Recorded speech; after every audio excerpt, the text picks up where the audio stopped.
what I would summarize as 6 simple truths about the shutdown. I started with the background, a review of how we got to where we are, and then talked with you about the Democrats' counter-proposal and some of the absurd things that they've been demanding to reopen the government. And then I gave you an update on the current status. We did some questions. Well, sadly, that status has not changed. As you know, last night, the Senate Democrats, the same group, voted again to keep the government closed. So that was their 5th vote to shut the government down on the American people. It is regrettable and sad, and real pain is being felt by real people because of these political shenanigans. So today, instead of the 6 simple truths, I'm going to give you 5 key facts, okay? And then we'll do some questions. I'll be more brief today. I do think it is incumbent upon us to mark the tragic anniversary of October 7. And I'll just say just a very brief word about that. There's a lot that could be said. But there are protests right now around the country and around the world against Israel. And it makes no sense. We have to remember what October 7th marks. It was a massacre. You had 1,200 people that were murdered, many of them tortured and raped. I mean, just the most heinous crimes. Bloodthirsty Hamas terrorists went into villages of Jewish people in Israel and murdered babies and put them in ovens. It's unspeakable, and I won't go into the gross detail of what happened, but it was just terribly, terribly tragic. And then, of course, they kidnapped 250 people. It was the darkest day for the Jewish people since the Holocaust. And these are objective facts, and right now there are people protesting against Israel for fighting a war to defend their people and their homeland. And I would just say this very brief. I was on a radio interview this morning at WABC in New York. One of my friends there is Sid Rosenberg, and he is the host of that program, and he is himself Jewish. And we were talking about this, and we were talking about the good versus evil thing, and he said a lot of Jewish people today are dejected because they see these protests around the globe and against the wrong side. And I just said to Sid, and I'll read it to you, I brought my Bible in here this morning. Let me just I said, Sid, I'm always comforted by this passage in the Psalms, the Old Testament, the Christian Old Testament, but this is the Psalm of the Jewish people, the Psalm of David, Psalm 37. And it says, commit your way to the Lord, trust in him, and he will do this. I'll read it to you. Trust in the Lord and do good, dwell in the land and enjoy safe pasture. Delight yourself in the Lord, and he will give you the desires of your heart. Commit your way to the Lord, trust in him, and he will do this. He will make your righteousness shine like the dawn, the justice of your cause like the noonday sun. It says, be still before the Lord and wait patiently for him. Do not fret when men succeed in their ways, when they carry out their wicked schemes. I told my friend Sid on the radio, and he was comforted by it, and I think others will be as well. We're all comforted by this. I know that the God of Abraham, Isaac, and Jacob is fully in control. We'll let that rest there. Let me talk about the shutdown here real quick, and I promised you just 5 fast facts, 5 key facts, okay? I'm going to start with Leader Schumer's record, because he is leading the opposition, and he is the one telling the Democrats to keep the government shut down. Chuck Schumer has been in Congress for 44 years. He was first elected to the House in 1981. Just for reference, I was 9 years old. I was in the 3rd grade when Chuck Schumer came here to Congress. Throughout his entire career, he has been very, very consistent about the necessity of keeping the government open until just now. In fact, I want to read to you an excerpt from 7 months ago, his floor speech on March 13th, 2025. This is Senator Chuck Schumer in March of this year. Quote, on the Senate floor, while the CR bill is very bad, the potential for a shutdown has consequences for America that are much, much worse. I believe it is my job to make the best choice for the country to minimize the harms of the American people. Therefore, I will vote to keep the government open and not shut it down, unquote. Now, what was Chuck Schumer talking about? The exact same bill that is on the floor today. That's what he himself said. And he did vote to keep the government open. And then, during an interview with Jake Tapper on CNN following that vote, on March 14th of this year, he said, quote, I'm proud I did it. I know I did the right thing, unquote. That is Chuck Schumer himself. Today's the exact same scenario. It is the exact same vote. It is the exact same spending levels. And he has no reason whatsoever to do anything different, except for the politics. So that's fact number 2. Fact number 1 was Schumer's record. Fact number 2 All right, so we are listening in there to House Speaker Mike Johnson. However, if you're watching along with us, you do see a few glitches. We do have another live stream of this. This is about 20 minutes delayed, so you might hear a little bit of repetition. However, it's a better viewer experience, so let's listen in. So that's fact number two. Fact number one was Schumer's record. Fact number two is his calculation today. It is purely about politics. He is recognizing the reality of the political winds changing in the state of New York. As I mentioned yesterday, they are likely to elect a Marxist to be the mayor of New York City, and Chuck Schumer is terrified by that. He's been in Congress a long time, and he is not the flavor of the day.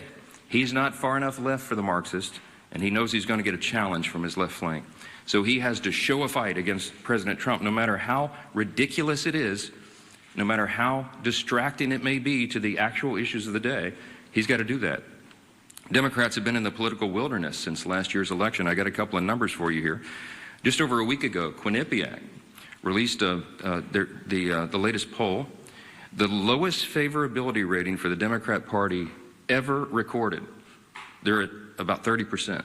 30% favorability. Democrats have hit historic lows in poll after poll since the beginning of this year. Wall Street Journal poll, CNBC poll, the Pew survey, et cetera, et cetera. You've all seen it. Many of you reported on it, or have reported on it, and that is a fact that is inescapable. Third fast fact this morning, the Democrats' record on the CRs. You know about Chuck Schumer's record, but they've all done it.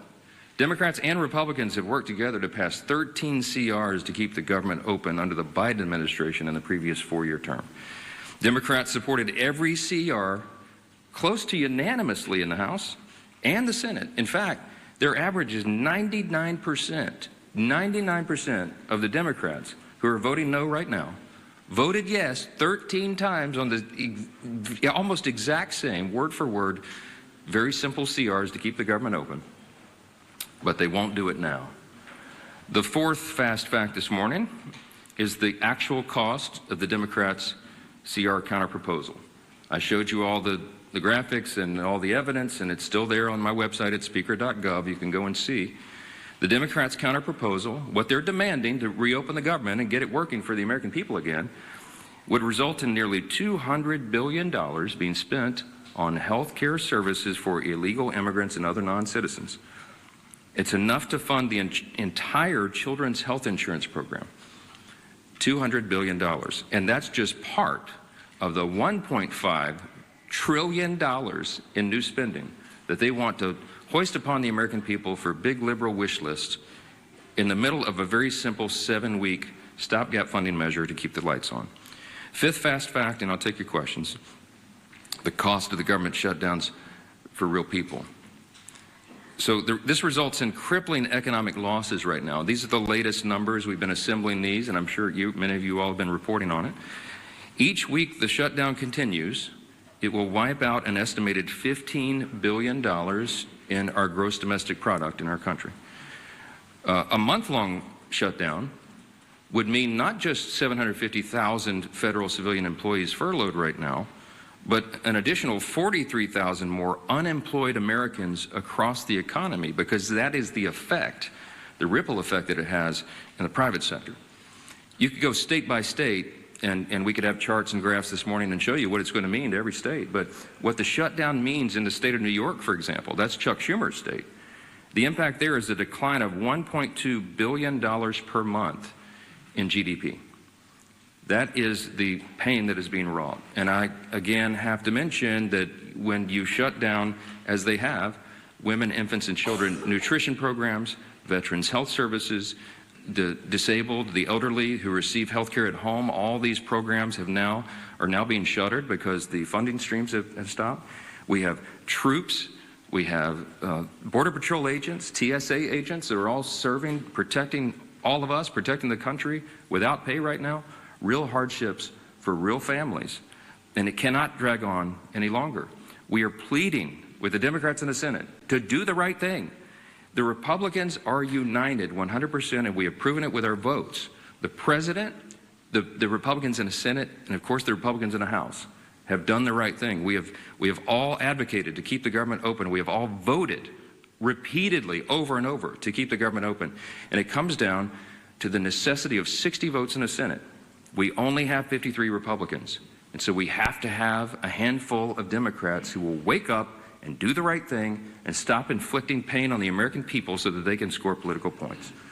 I'll take your questions. Yes, ma'am. Hi. Hey. I would like to know, do you think all those federal employees will receive the back pay if they keep their job?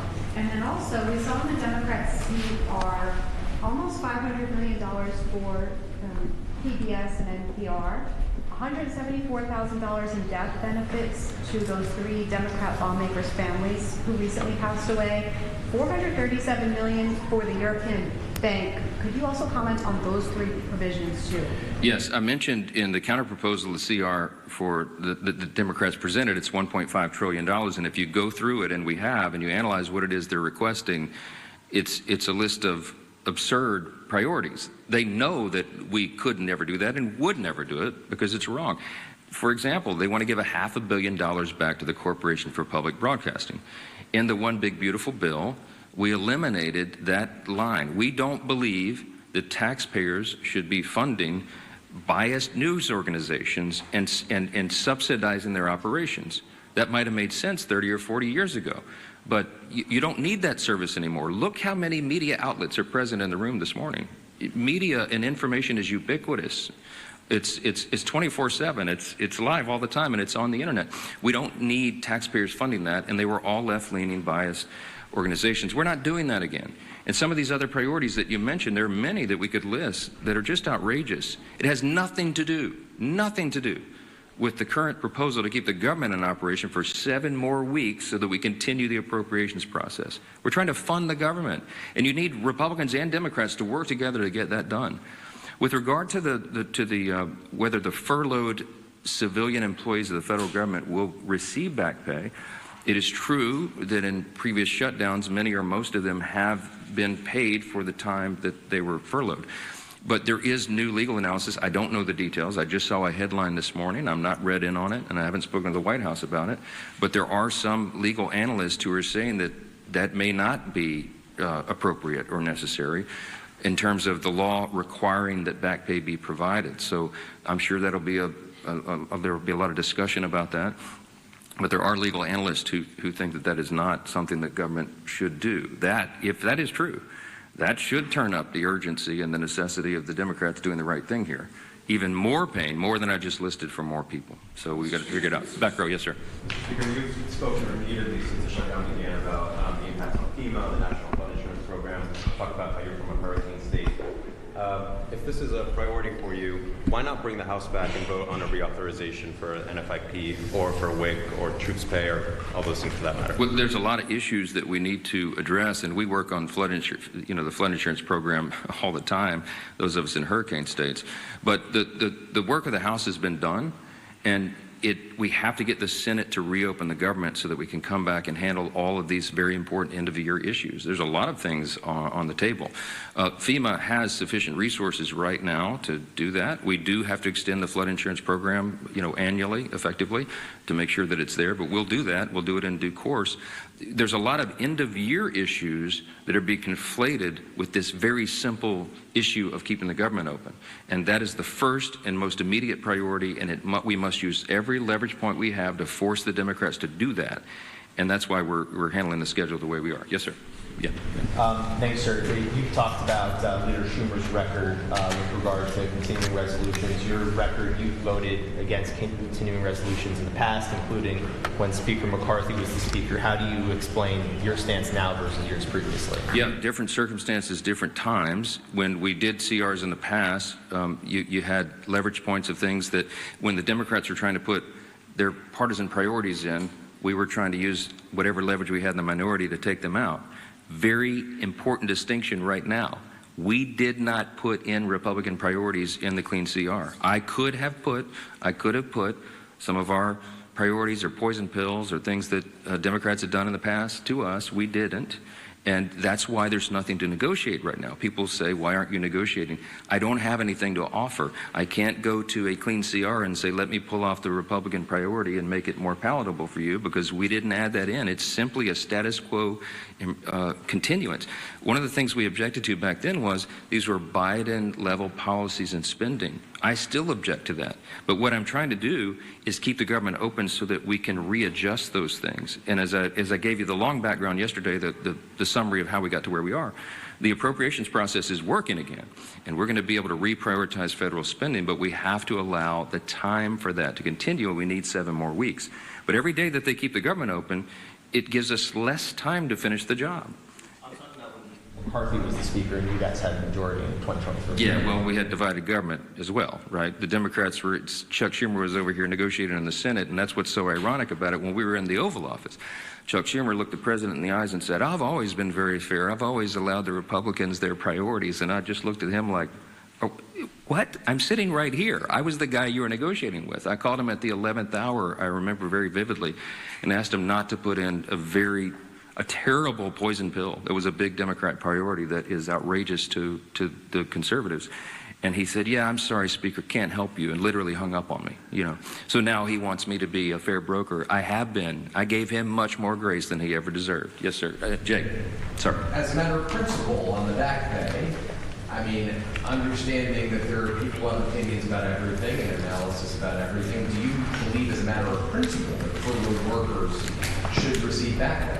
Yeah, I hope that the furloughed workers receive back pay, of course. We have some extraordinary Americans who serve the federal government. They serve valiantly, and they work hard, and they serve in these various agencies doing really important work. I can tell you the president believes that as well. He and I have talked about this personally. He doesn't want people to go without pay, and that's why he pleaded with Chuck Schumer to do the right thing and vote to keep the government open. We don't want this to happen. The key point, the important point to remember here is this can stop right now. They'll get another opportunity to change course and open the government. And then we'll have all these policy debates, as we always do. This, again, is a deliberative body. We've got 535 individuals serving here between the Senate and the House. We've got to have the time to do all the deliberation, but you got to have the lights on to do it, and that's the whole point. Yes, sir. Some of your own members have expressed concern about the expiration of the EAC tax credits. Marjorie Taylor Greene has been the latest one. There are concerns that when they expire, premiums for millions of Americans would skyrocket. Why not begin negotiations on that issue right now? Because the government is closed, and as I mentioned, that's a December 31 issue. There are lots of conversations and deliberations and discussions right now, even bipartisan amongst members, about necessary changes that would have to be made, pretty dramatic changes, to even have that considered on the floor. But look, I'm not going to forecast the outcome of that. The whole point is you keep the government open, and then we have those discussions. We were always planning to have those discussions in the month of October. That's how the process works. And this is a very complicated issue. It's not a simple one. And you have, as I mentioned, there's probably 400 different ideas on the table of how to modify, change, or improve that if it is indeed going to be extended. And there's lots of concern all the way around. But there's no way that if 4 of us can go in a room and just snap our fingers and say, oh, here's the solution, let's get it done. We haven't had time to do that. And so we will.